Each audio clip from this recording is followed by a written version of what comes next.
Baik keluarga Gracia, di tengah-tengah kita sudah hadir Ibu Josefa Suarez atau yang biasa dipanggil Ibu Jeva.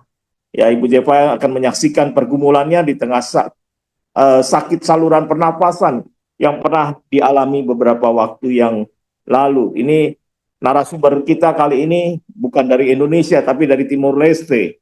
Jadi luar biasa Ibu Jeva boleh hadir di tengah-tengah kita. Selamat pagi Bu Jeva, apa kabar nih? Mana tadi? Hilang, Ya, keluar. selamat pagi, Oh, pagi. Shalom, hambanya Pastor Setia. Iya. Bagaimana, sehat Bu? Wah, Puji Tuhan, saat ini sehat, Pak. iya, ini baru pulang dari Eropa bersama SOS ini.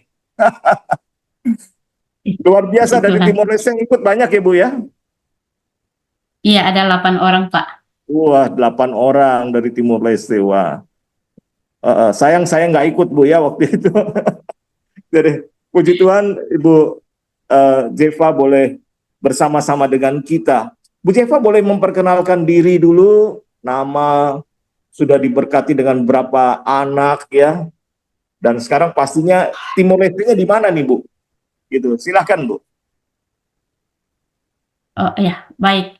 Eh, Shalom, Bapak Ibu, semuanya. Terima kasih buat hambanya Pak Pendeta Setia yang sudah memberikan saya kesempatan untuk menyaksikan kebaikan Tuhan.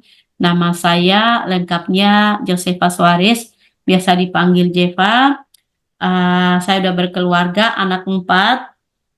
eh saya bekerja di Kementerian Keuangan Negara di Timor Leste dan saya melayani di SOS Timor Leste. Ibu jadi ini ya, PIC-nya ya Bu ya? Ya, saya PIC di Timor Ya, Leste, Pak. jadi Tuh. bersyukur pagi hari ini ada PIC Timor Leste, ada PIC Cirebon. Ini kita kumpulan PIC Tuhan. lama-lama ini. Puji Tuhan. Nah, uh, Ibu Jeva berbicara mengenai uh, sakit ya Bu ya. Ini kenapa Ibu Iya, sampai Pak. bisa mengalami sakit pernapasan ini Bu? Apa yang terjadi pada waktu itu Bu? Silakan Ibu, boleh mulai menyaksikannya. Ya, baik, Pak. Eh, Satu kemurahan Tuhan buat saya bisa menyaksikan kebaikan Tuhan lewat kesaksian hidup saya di tahun 2022 setelah COVID. Saya tiba-tiba mengalami sesak nafas dan saluran pernafasan saya itu sesak nafas dan hampir merenggut nyawa saya pada waktu itu, Pak. Saya setelah pulang dari kantor, saya tiba-tiba mengalami sesak nafas yang luar biasa dan saya nggak bisa bernafas. Biasanya kalau saya alergi debu, itu saya sesak nafas, tapi waktu itu nggak ada apa-apa, Pak. Tiba-tiba saya sesak nafas dan saya nggak bisa tarik nafas sama sekali. Saya mencoba keluar dari dalam rumah untuk menghirup udara, tapi tetap nggak bisa, Pak. Dan sampai saya minta tolong kepada ponakan saya karena dia kebetulan dia mengalami dia juga asma. Jadi saya bilang saya minta tolong saya pinjamkan inhalernya kamu karena saya tiba-tiba mengalami sesak nafas yang luar biasa dan saya nggak bisa bernafas sama sekali waktu itu, Pak. Terus saya pinjamkan, dia berikan kepada saya sampai barangnya inhalernya dia itu habis, saya tetap nggak bisa bernafas, Pak. Sampai saya lari kembali masuk ke dalam kamar dan saya bilang sama keluarga saya bahwa, aduh saya udah setengah mati, saya nggak bisa lagi, saya nggak bisa bernafas lagi. Akhirnya saya tersungkur, Pak, tersungkur di lantai, nggak bisa duduk, Pak, nggak bisa tidur karena kalau saya duduk ataupun saya tidur itu seketika itu juga nafas saya putus. Hmm. Dan Iya. saya lihat waktu itu ya Pak, saya mencoba untuk menarik nafas begini tapi udah nggak bisa sama sekali dan yang saya lakukan adalah menelpon teman sepelayanan saya, dan saya menelpon ke gembala saya yang waktu itu karena COVID dia berobat di Jakarta.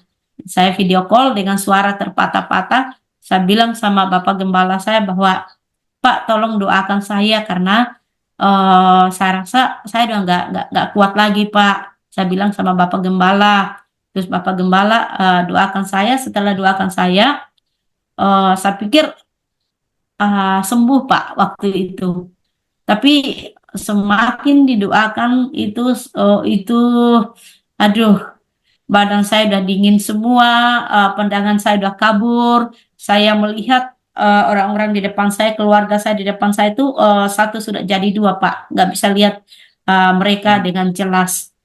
Dan saya bilang sama Bapak Gembala saya bahwa, Pak, ini sudah waktunya Tuhan. Saya bilang gitu, sudah waktunya Tuhan.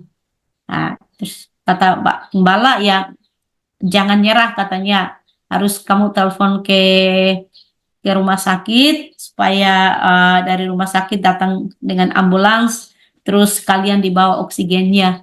Tapi waktu itu kita nggak sempat telepon ke rumah sakit karena keadaan sudah darurat sekali, Pak. Jadi saya bertahan, saya dilarikan ke rumah sakit swasta. Saya dilarikan ke rumah sakit swasta, keluarga saya membawa saya ke sana, dan di dalam mobil saya nggak bisa duduk, Pak. Saya cuma berdiri dalam mobil loh, Pak.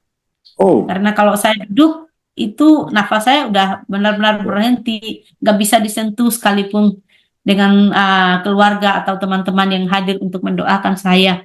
Setelah sampai di rumah sakit, ah, saya dikasih infus, dikasih selang di hidung, dikasih oksigen di mulut, semuanya. Terus dokter datang mendiagnosa saya. Dia bilang katanya, aduh, eh, ini saluran pernafasannya sudah tertutup. Terus oksigen ke jantungnya ibu ini sudah nggak ada lagi oksigen ke sana.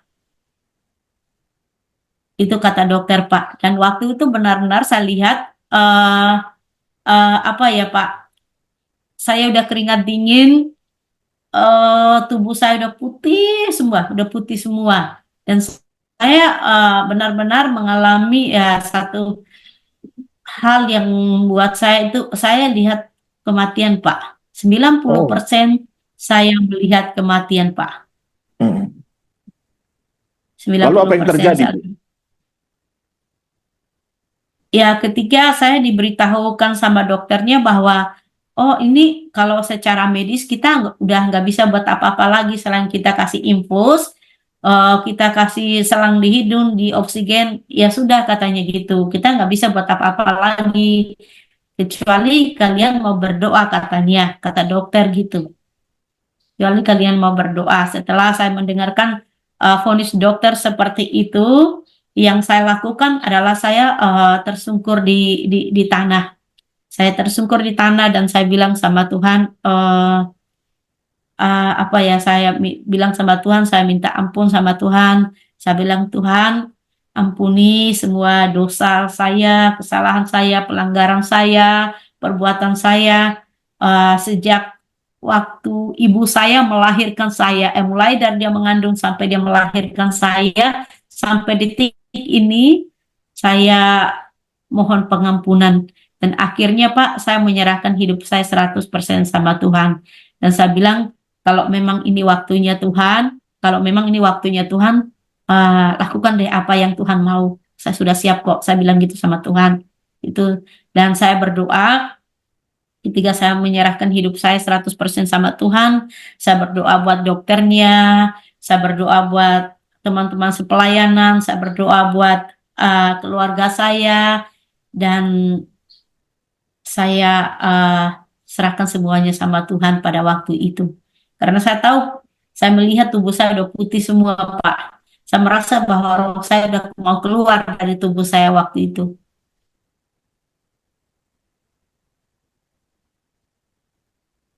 Iya, Bu Halo, Pak, Jeva. bisa dengar suara saya, Pak? Iya, Iya, bisa. Pak. Nah, lalu apa yang terjadi kemudian sampai akhirnya bisa terjadi pemulihan ya? ibu bisa seperti sekarang segar kembali begitu. Iya Pak.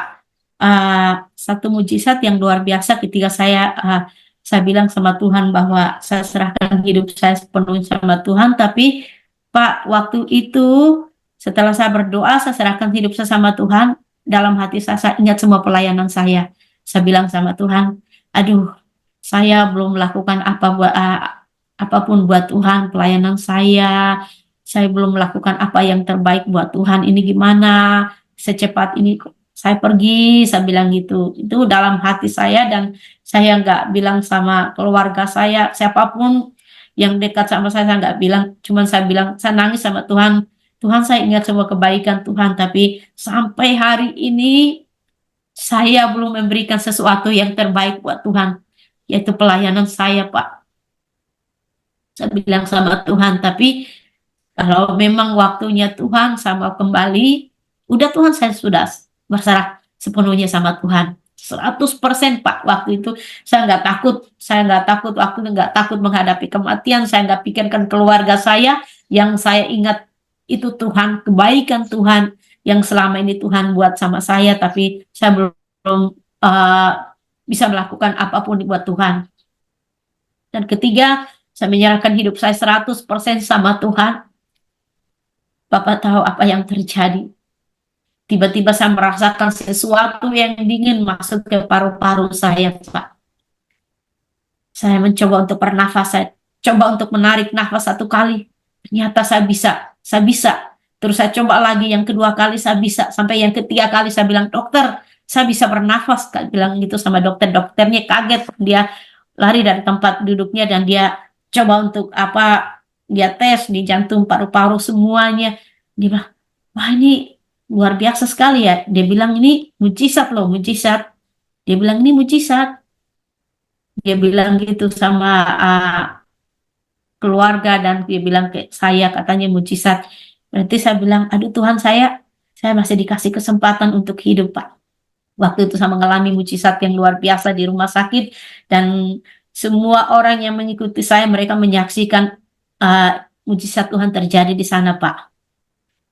Karena memang tubuh saya udah putih semua, Pak. Kalau misal Pak, kita manusia kalau mau meninggal, kan saya sendiri menyaksikan beberapa orang yang meninggal di depan saya, kalau roh mereka mau keluar saat-saat terakhir itu, tubuh mereka udah pucat putih dingin semua, dan waktu itu saya mengalami hal seperti itu, Pak.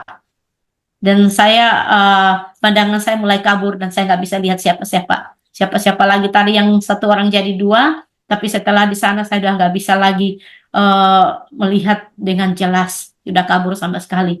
Tapi pertolongan Tuhan datang kepada saya ketika saya berserah sepenuhnya sama Tuhan. Dan Tuhan memberikan saya kesempatan waktu itu. Saya bisa bernafas kembali, Pak. Dan dokter kaget, benar-benar kaget dengan mujizat yang Tuhan buat dalam sekejap mata, Pak. Ya, Bu Jeva, ini Iya, Pak. anugerah yang Tuhan berikan luar biasa. Ya, kita kadangkala bisa bernafas saja nggak mau bersyukur ya Bu ya. Hari-hari kita Betul, bernafas Pak. kita anggap Betul. biasa. Padahal ternyata kalau sampai nggak bisa nafas, waduh, itu sudah dekat panggilan ya berarti ya Bu ya. Sudah dekat panggilan Betul, Pak. langsung Saya berangkat. merasakan sendiri, Pak. Iya. Nah ini orang kalau nggak bisa nafas itu tadi Ibu katakan nggak usah pakai pemutih, badannya sudah putih sendiri ya Bu ya tadi. Jadi nggak usah Betul, pakai sudah pemutih, putih sudah sekali. putih pucat sendiri ya. Ini Pucat sendiri, apa? Pak. Jadi anugerah. Kita harusnya bersyukur setiap kita bisa menarik nafas, masih bisa bernapas dengan normal. Harusnya kita bersyukur. Tapi saya jarang dengar Iya, loh Bu Pak. ya di gereja. Ayo, siapa yang mau bersaksi silakan bersaksi. Terus kemudian ada yang maju misalkan, saya bersyukur masih bisa bernapas. Rasanya nggak ada orang kesaksian seperti itu ya. Padahal itu penting sekali. Kita masih bisa napas, itu anugerah. Dan tadi Ibu sampai kesulitan, mau duduk sulit, mau tidur juga sulit ya. Terpaksa berdiri di Betul, Pak. ambulan ya Bu ya. Iya, Ini saya hanya bisa jongkok dan tersungkur di bawah tanah. Nggak bisa lagi sampai rumah sakit pun, dikasih kursi, dikasih tempat tidur pun saya nggak bisa, Pak. oh, wah itu sangat menyiksa sekali ya. mau Menyiksa dalam sekali, kondisi. Pak. Kalau sakit yang lain, kita masih bisa tahan, Pak. Ini nafas, Pak. Iya, jadi sudah selayaknya kita kalau bangun tidur bersyukur sama Tuhan masih bisa menghirup napas. Ya, di sini kita Betul, Pak. disadarkan mungkin kita anggap ringan ya, cuma napas doang. Tapi kalau nggak ada napas mati, itu yang jadi masalah. Ya, kita kadang-kadang menganggap, aduh, cuma napas doang, ngapain kita bersyukur? Padahal kalau tidak ada napas berarti kita mati. Jadi kita bersyukur Habis, sekali Pak, lagi hidup. melihat, wah luar biasa, Ibu dari yang sulit napas, kesulitan dalam bernapas, bagaimana Tuhan pulihkan. Berarti Ibu mendapatkan kesempatan kedua ini ya Bu ya. Anugerah Tuhan luar biasa Betul, untuk Pak. bangkit melayani Tuhan lebih luar biasa lagi. Nah, itu. Ibu posisi di kota apa ini Bu? Oh, saya ada di kota Dili, Pak. Ada di kota Dili. Wah, Iya, jadi ini anugerah Tuhan, Ibu bisa terus menyaksikan Tuhan Yesus yang hidup, yang menolong Ibu, yang uh, memberikan kesempatan kedua untuk melayani dengan lebih baik lagi. Tadi Ibu mengatakan masih banyak pelayanan yang belum maksimal ya Bu ya. Tapi ini adalah momen iya, Ibu untuk betul, Pak. berkarya bagi Tuhan. Luar biasa ya. Jadi ini pelajaran buat kami semua ini Bu. Bersyukur masih bisa napas. Ya. Jangan Iya, lupa tiap hari bersyukur masih bisa napas. Sebab saatnya nanti amin. kita sudah tidak bisa bernapas lagi. Jadi selagi masih bisa Betul, bernapas, Pak. bersyukurlah. Ya, ini momen penting kita disadarkan akan hal ini. Kelihatannya sepele, kelihatannya sederhana, tapi ini penting sekali. Ini sangat penting sekali. Nah, kalau orang bilang kan berdoa itu juga napasnya orang Kristen ya Bu ya. Berdoa itu Iya, nafas orang Kristen. Sama juga ya Bu ya, kalau orang Kristen tapi nggak pernah berdoa, seperti kondisinya yang pernah Ibu alami, seperti itulah kalau orang Kristen tidak berdoa. Jadi saudara, betul, Pak. jadi orang Kristen tekun berdoa. Menjadi sangat penting. Kalau mau bertumbuh, baca firman Tuhan. Ya, itu akan menjadi berkat. Betul. Ya, Ibu Jeva, di kesempatan Iya, luar Pak. biasa ini, ayat firman Tuhan apa yang meneguhkan Ibu?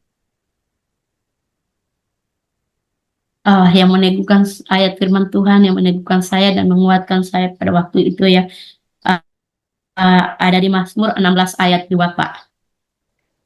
Dan di situ bunyi firman Tuhan, aku berkata kepada Tuhan, Engkaulah Tuhanku, tidak ada yang baik bagiku selain Engkau. Tidak ada yang lebih baik dalam hidup ini, Pak, selain Tuhan. Yes, amin, betul. Ya, kalau bukan Tuhan, tidak mungkin bisa napas normal lagi. Kalau bukan karena anugerah Tuhan, Ibu tidak bisa berada di Zoom pagi ini. Tapi ini luar biasa. Tuhan Betul, Pak. anugerahkan luar biasa, Tuhan dahsyat. Iya. Lalu pujian apa yang memberkati Ibu? Yang memberikan semangat kembali buat Ibu? Ujian yang memberkati saya sering saya nyanyikan sampai hari ini, Pak. Seperti rusa yang seperti rusa yang haus, rindu aliran sungaimu. Itu yang membuat saya kuat, Pak. Iya. Hati yang rindu dekat dengan Tuhan, bertumbuh di dalam Tuhan Tuhan, ya. Wah, ini kita memang harus dekat dengan Tuhan apapun kondisinya. jiwa kita haus sama Tuhan, Pak. Amin, betul. Ada kehausan datang ke hadapan Tuhan. Jadi saya boleh mendapat berkat luar biasa, diingatkan kembali, bersyukur untuk nafas yang Tuhan beri. Bersyukur untuk waktu hidup yang Tuhan beri. Bersyukur untuk kesempatan Betul, Pak. berkarya, melayani Tuhan. Selagi kesempatan itu ada. Ya, jadi, wah, ini kita diingatkan hal yang sangat-sangat penting dan mendasar. Yang seringkali kita anggap biasa kan, begitu ya. Biasa kan, tapi ini yang menjadi penting. Dan hati yang rindu datang seperti rusa rindu datang ke sumber air itu tadi. Itu harus ada di dalam setiap dari kita. Kalau engkau mau bertumbuh, mari bertumbuh bersama. Ini momen pagi yang luar biasa. Terima kasih Ibu Jeva. Dan saya mau tanya satu hal lagi. Buat Ya, Pak. teman-teman yang sedang sakit, entah sakit kanker, tumor, dan lain sebagainya, adakah pesan-pesan Ibu buat mereka? Silakan, Bu. Ya, baik, Pak. Pesan saya buat teman-teman yang saat ini lagi berjuang untuk melawan sakit penyakit, jangan takut. Mujizat yang Tuhan buat untuk saya dalam sekejap mata, itu yang akan Tuhan buat untuk saudara-saudari, Bapak Ibu semuanya. Dan selagi Tuhan masih memberikan kita nafas hidup, kita masih sehat, kita masih kuat, kita gunakan kesempatan untuk melayani pekerjaan Tuhan. Itu pesan saya, Iya. Pak.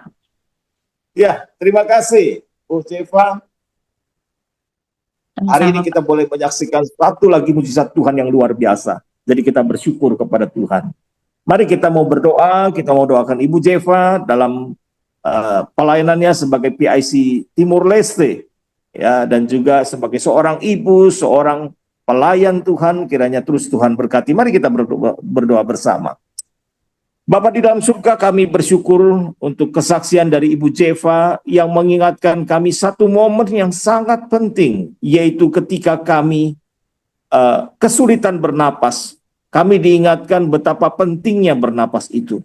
Dan seringkali kami tidak bersyukur untuk anugerah Tuhan ini. Ampuni kami ya Tuhan, ajarkan kami untuk senantiasa bersyukur kepada Tuhan. Dan kami tidak anggap biasa saja anugerah Tuhan itu. Karena anugerah Tuhan sungguh luar biasa dalam hidup kami. Terima kasih Tuhan, kami mau berdoa menyerahkan Ibu Jeva, Tuhan urapi terus dalam hidup dia, pelayanan dia, pekerjaannya, perannya sebagai seorang ibu, seorang istri. Tuhan berkati untuk anak-anak yang masih studi dan dalam masa pertumbuhan. Tuhan berkati yang kuliah di Filipina. Tuhan berkati yang sementara belajar di Timur Leste. Tuhan juga memberkati mereka. Terima kasih Bapak. Kami serahkan juga untuk SOS Timur Leste ke dalam tangan Tuhan. Biarlah Tuhan kobarkan terus semangat anak-anak Tuhan di sana untuk boleh melayani orang-orang sakit agar mereka diteguhkan dan dikuatkan di dalam Tuhan. Terima kasih Tuhan. Kami bersyukur untuk momen pagi hari ini. Dalam nama Tuhan Yesus kami berdoa dan bersyukur. Amin. Baik, kita mau baca firman Tuhan yang pagi hari Terima ini. kasih, Pak.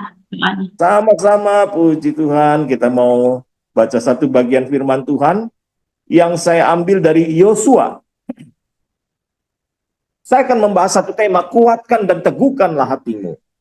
Ya, dari Yosua 1 kita akan melihat beberapa ayat. Ayat yang ke-6 dikatakan, kuatkan dan teguhkanlah hatimu, sebab engkaulah yang akan memimpin bangsa ini, memiliki negeri yang kujanjikan, dengan bersumpah kepada nenek moyang mereka, untuk diberikan kepada mereka. Lalu ayat yang ke-7, hanya kuatkan dan teguhkanlah hatimu dengan sungguh-sungguh, bertindaklah hati-hati sesuai dengan seluruh hukum yang telah diperintahkan kepadamu oleh hambaku Musa. Janganlah menyimpang ke kanan atau ke kiri supaya engkau beruntung kemanapun engkau pergi. Ayat yang ke-9 mengatakan, bukankah telah kuperintahkan kepadamu, kuatkan dan teguhkanlah hatimu, janganlah kecut dan tawar hati, sebab Tuhan Allahmu menyertai engkau kemanapun engkau pergi. Bapak, Ibu, dan saudara yang saya kasih di dalam Tuhan, kita kembali lagi diingatkan dengan kalimat yang sangat luar biasa ini. Kuatkan dan teguhkanlah hatimu. Saudara, kata-kata ini sampai diulang 3 kali ini menunjukkan satu urgensi, satu hal yang sangat-sangat penting sekali.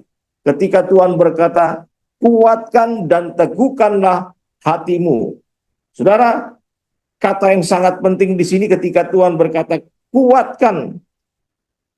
Ya, dalam bahasa aslinya mengandung makna yang sangat penting agar kita boleh memiliki kekuatan yang daripada Tuhan, memahami pentingnya untuk kokoh di dalam Tuhan.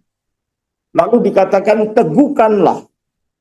Ini kata teguhkanlah juga menjadi hal yang sangat urgensi sekali.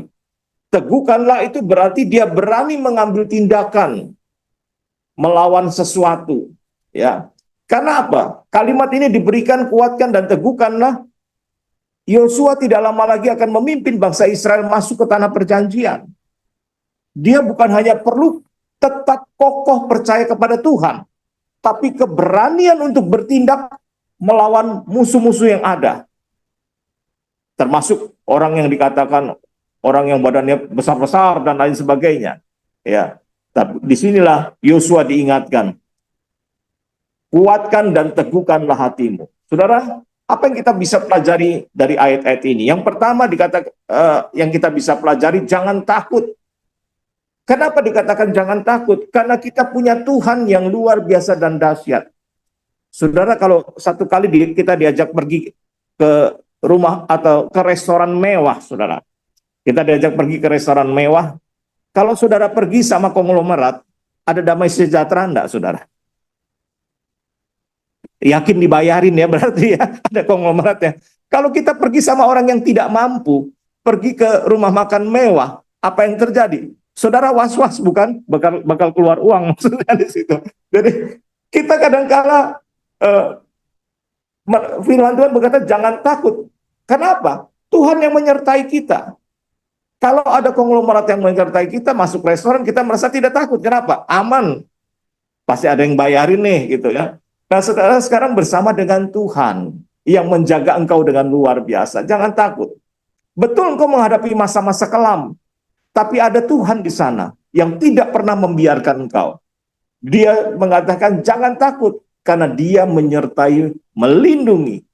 Bagaikan biji mata, Tuhan lindungi setiap dari kita. Tuhan pelihara dengan luar biasa. Yang kedua yang kita bisa pelajari adalah tetap percaya.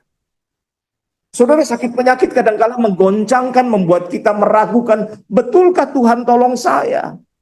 Kita tahu secara pengetahuan kita, Dia Immanuel, Allah beserta kita. Tapi masalahnya, saya sakit ini loh. Betulkah Tuhan tolong saya? Betulkah Tuhan sembuhkan saya? Saudara, tetap percaya.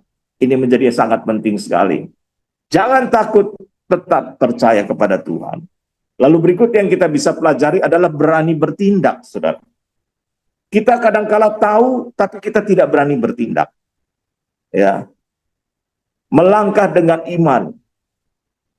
Ya, ini sangat penting sekali. Berani bertindak di dalam segala situasi membuat kita berpikir, betulkah Tuhan ada? Kalau saudara berani keluar dari zona nyaman, saudara akan melihat kuasa Tuhan yang luar biasa. Ya. Saudara, kalau kita berada di dalam segala sesuatunya serba aman dan nyaman, kita merasa tenang-tenang saja. Tetapi kalau kita keluar dari area itu, betulkah engkau tetap percaya kepada Tuhan? Betulkah engkau tetap bersandar kepada Tuhan? Hari ini kita diajarkan hal yang sangat penting, berani bertindak. Berani bertindak. Kalau engkau sungguh percaya kepada Tuhan, bertindaklah. Dan jangan takut. Ya. Saya jadi ingat semalam, saudara. Saya di rumah singgah pas kebetulan kosong, pasien terakhir sudah pulang kampung dan Senin baru kembali. Ya, ini ada kamar-kamar kosong. Kemarin istri saya dalam perjalanan menuju ke Madiun. Jadi saya sendirian. Terus sudah gelap, depan rumah singgah gelap sekali. Lalu kemudian saya bilang, Tuhan, saya lagi lapar, tapi bingung ini. Mau keluar, udah malam, mau kemana-mana serba bingung. Ternyata Tuhan tuh luar biasa. Baru ngobrol sama Tuhan, Tuhan sudah jawab, saudara. Ya, ada burung gagak dari Jakarta kirim makanan, itu kan luar biasa. Padahal saya di Jawa Timur. Ini jarak jauh, saudara. Ya, yang pesan orang Jakarta untuk saya yang berada di Madiun, ini luar biasa. Tuhan pelihara, dan Tuhan pelihara tidak tanggung-tanggung. Ya, berani keluar dari satu zona. Karena kita percaya ada Tuhan di sana. Ada Tuhan yang menguatkan kita.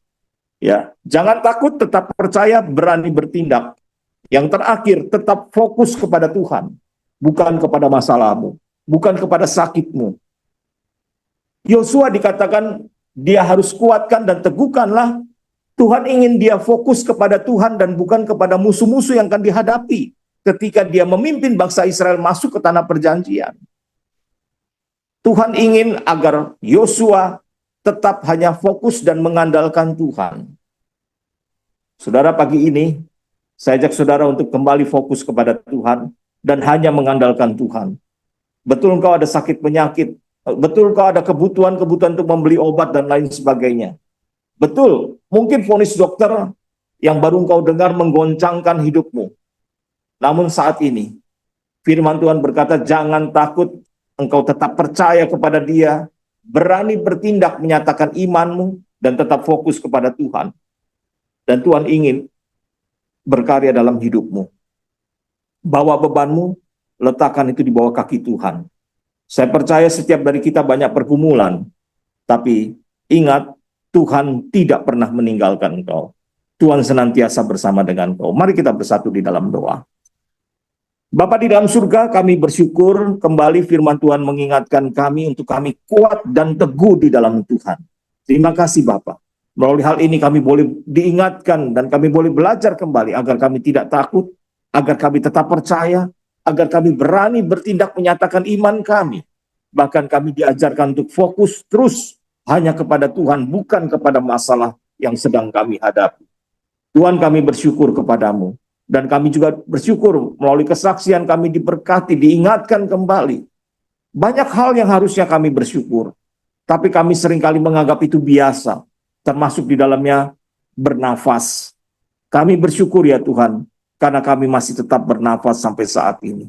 Kami bersyukur karena waktu hidup yang masih Tuhan berikan kepada kami. Terima kasih Tuhan, Engkau sudah ingatkan kami hal-hal yang luar biasa ini, yang seringkali kami abaikan dalam kehidupan kami. Terima kasih Tuhan. Kami berdoa menyerahkan semua pendengar kami, apapun kondisi mereka, biarlah mereka boleh mengalami Tuhan hidup di dalam hidup mereka. Tuhan nyata dalam kehidupan mereka, bahwa mereka adalah biji mata kesayangan Tuhan, yang tidak pernah Tuhan tinggalkan, yang senantiasa Tuhan lindungi dan jaga, bahkan Tuhan berkati. Terima kasih Bapa, dalam nama Tuhan Yesus kami bersyukur dan berdoa. Amin. Kami dari SOS Cirebon akan menyampaikan informasi tentang pelayanan SOS. Kami selalu siap untuk melayani pasien baik yang di rumah ataupun yang di rumah sakit ya. Dari gereja manapun kami siap selalu melayani, bahkan siapa saja yang memanggil kami untuk melayani, mendoakan, kami selalu siap ya. Puji Tuhan.